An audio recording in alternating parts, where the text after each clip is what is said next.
What's going on, guys? I'm coming at you today with a recap of the Minnesota Vikings and the Indianapolis Colts matchup of Week 2 in the 2012 NFL season. I just got done watching this game. It's a couple hours after the game now, so I'll post this probably on Monday.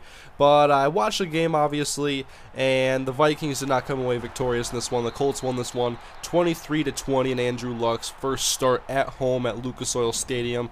And so I just wanted to recap the game quickly, and so to start it off, basically, the Vikings did not play the way that I thought they would for majority of this game. I thought they started off pretty good where they got 2 field goals early with rookie kicker Blair Walsh, who had a great week 1, and so they had 6 points on the board, but they weren't getting touchdowns, and their offense was really slowed down until the fourth quarter of play.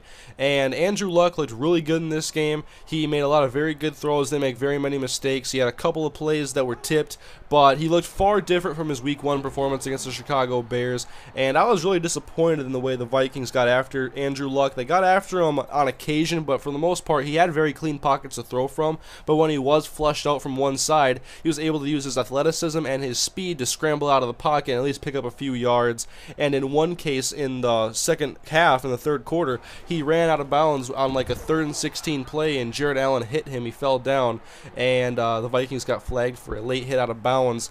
But I thought Luck played very good throughout the entire course of the game, and it started off in the first quarter when they had their first drive, and he went 80 yards down the field in 13 plays, largely in part due to Donnie Avery getting a bunch of catches in that first drive, and they capped it off with a Dwayne Allen 3-yard touchdown pass. And then the Vikings got 2 field goals in the first 2 quarters, and they really established Percy Harvin early. He was getting a lot of passes thrown his way and getting yards after the catch, a lot like he did against Jacksonville. But I think the Colts stepped up and did a pretty good job overall against the Vikings offense and limiting how effective the Vikings playmakers were. Once again, I actually didn't cover this yet, but Adrian Peterson, he only had 16 carries for 60 yards, and his longest run on the day was 6 yards. And if you hold Adrian Peterson, I don't care how many carries he gets, if he only gets a 6-yard gain, that's as long as he gets, you did a good job of stopping him, and they did phenomenal.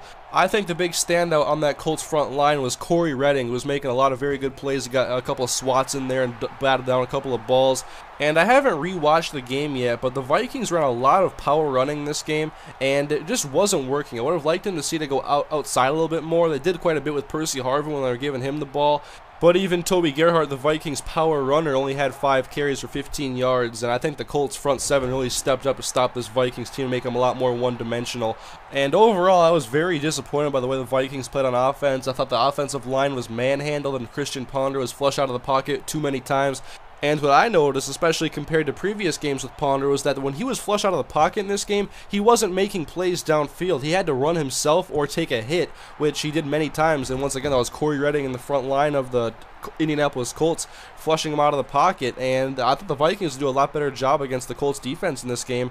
They were missing Pat Anger, one of their starting linebackers, who had a big year last year, and they also were without Dwight Freeney, but Robert Mathis still beat Matt Khalil on the play and sacked Christian Ponder. And other than Percy Harvin and the carries they gave to Adrian Peterson, the Vikings did not have much of an offense. I would have liked to see a lot more of the short passing game incorporated. It's what the Vikings do focus on a lot, but I didn't think they were going to their tight ends enough. I would have liked to see some more slants to Michael Jenkins. He's not going to beat anybody down the field, so I would like to see him use his physicality and his size to run a lot more curls and slants. And I'm not sure how much this offense is going to be different with the addition of Jerome Simpson come week 4, but I think right now it's a very one-dimensional offense where they're going to either focus on one of their key players. It's either been Percy Harvin or Adrian Peterson. It would have been nice to have really opened up the offense a little bit more and incorporate both of those guys and have some success, which is what I really assumed they would do.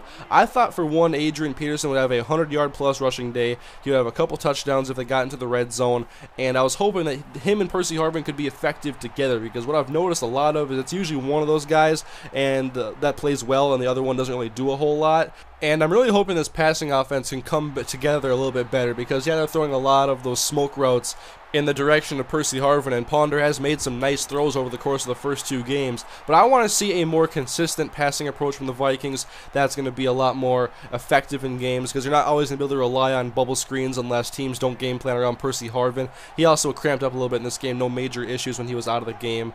And I wonder if John Carlson gets some more snaps, and the Vikings can run the twin tight end offense that they've wanted to run this whole time, where they have Kyle Rudolph and John Carlson on the field at the same time, if this passing offense will be a little bit more impressive, because so far it hasn't been a consistent passing attack that the Vikings have been able to score points on. It's been more of Percy Harvin and his big plays,